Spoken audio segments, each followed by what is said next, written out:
Sonhoreg dan sastra. Apa yang terbayang tentang keduanya? Sonhoreg dan sastra. Di Kalimantan itu kalau fonem E itu lebih dominan. Makanya aku bilangnya horeg ya, bukan horeg. Contoh lain September, Oktober, November, E ya. Jadi aku pakai E saja di sini. Sastra dan sonhoreg. Apa yang terbayang tentang keduanya? Sonhoreg itu sangat viral ya saat ini. Ya, belakangan inilah.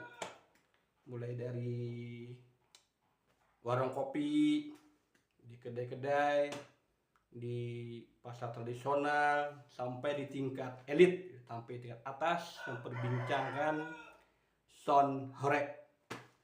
Begitu bergetar ya, begitu membahana, begitu wow gitu ya di seantero Indonesia ini. Luar biasa sonhoreg.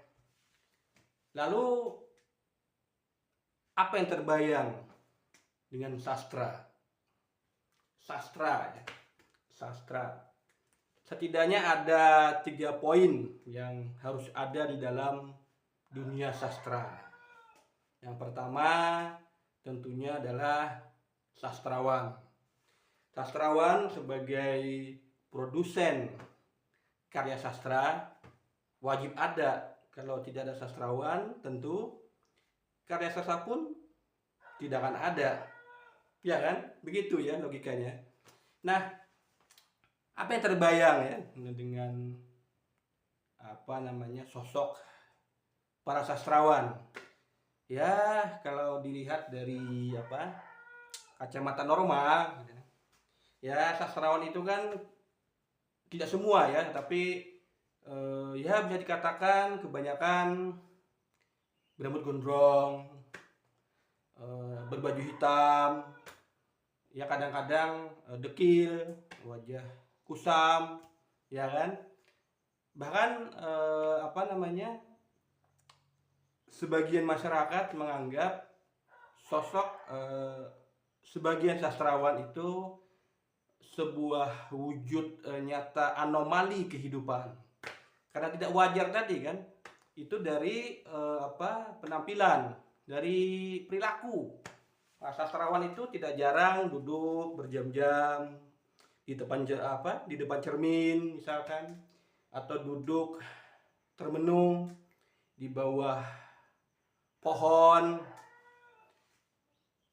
Masyarakat tentu melihat, memandang hal-hal yang demikian itu tidak wajar, di luar dari kenormalan dalam kehidupan ini.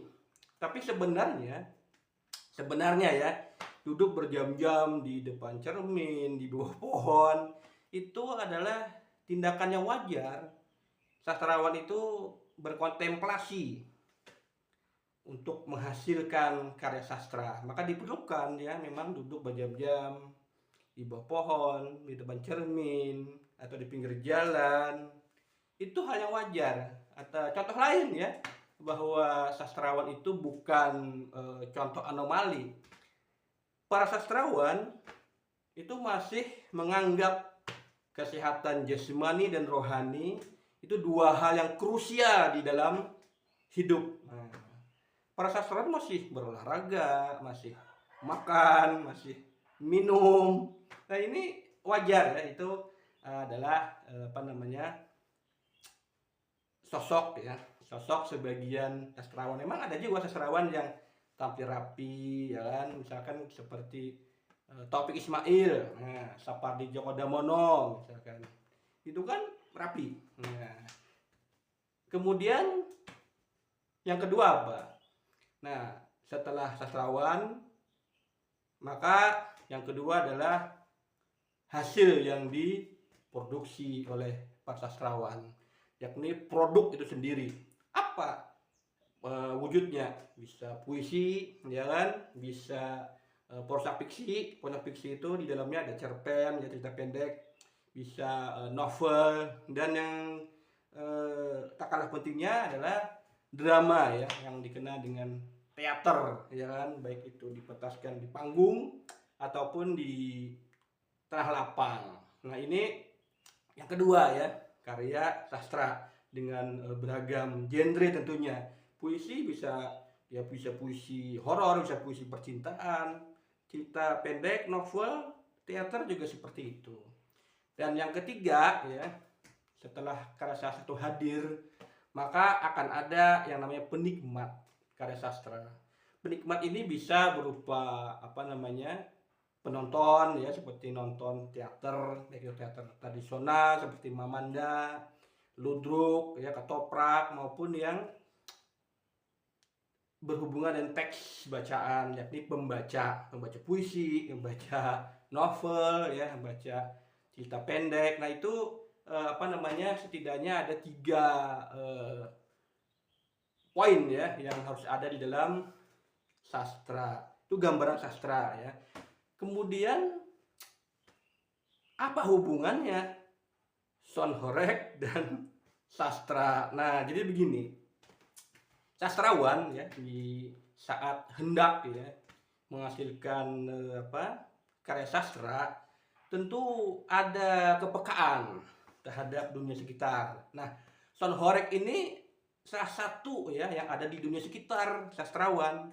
Nah, jadi bisa dikatakan Sonhoreg ini menjadi bahan perenungan ya, bahan kontemplasi batin para sastrawan untuk menghasilkan karya sastra, bisa berupa puisi tentang Sonhoreg, cerpen tentang Sonhoreg, novel tentang Sonhoreg, teater tentang Sonhoreg. Itu salah satu bahan kontemplasi. Yang bahan-bahan lain banyak ya di sekitar, bahkan kekosongan pun ya itu bisa menjadi bahan kontemplasi batin sastrawan ya. Kekosongan itu maksudnya adalah ketiadaan gitu ya. Misalkan gini, di dalam dunia nyata ya, ini sejarah ya, historis ya, di Cina daratan sana itu kita tentu mengenal yang namanya dinasti Ming ya, dinasti setelah dinasti Yuan dan sebelum dinasti Manchuria atau dinasti Qing. Nah, pendiri dinasti Ming itu bernama Zhu Yuanzhang. Nah, Zhu kecil itu sangat miskin ya. Tidak ada harta, tidak ada uang ya. Kekosongan nih, nol ya, kosong ya. Tidak punya uang. Nah, bahkan diceritakan beliau itu ya waktu kecil untuk bisa makan harus mengumpulkan beras-beras yang jatuh di tanah.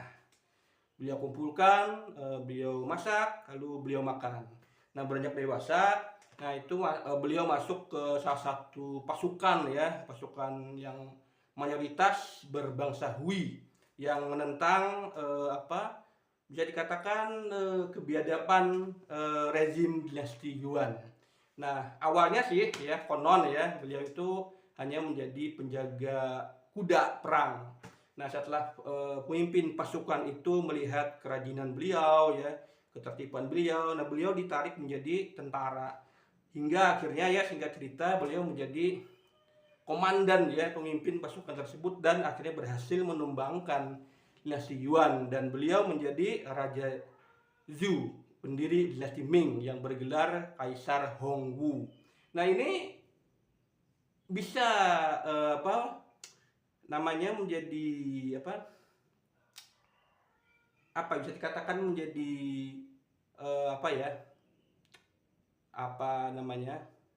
bahan juga ini, bahan untuk membuat cita-cita lainnya ya. Misalkan anak miskin misalkan ya kan, nah setelah berjuang akhirnya sukses di dunia, bisa menjadi pengusaha ya, dokter dan sebagainya. Nah, itu kaitan antara Sonhoreg ya dan sastra, bahan untuk menghasilkan karya sastra. Nah, seperti itu ya hubungan keduanya. Apalagi ya yang disampaikan ya, ya mungkin itu aja yang bisa aku sampaikan terkait sound horeg yang sangat viral saat ini ya, dan sastra. Oke ya teman-teman, terima kasih sudah sudi ya menonton video ini. Terima kasih sekali lagi ya, tetap semangat, tetap bahagia.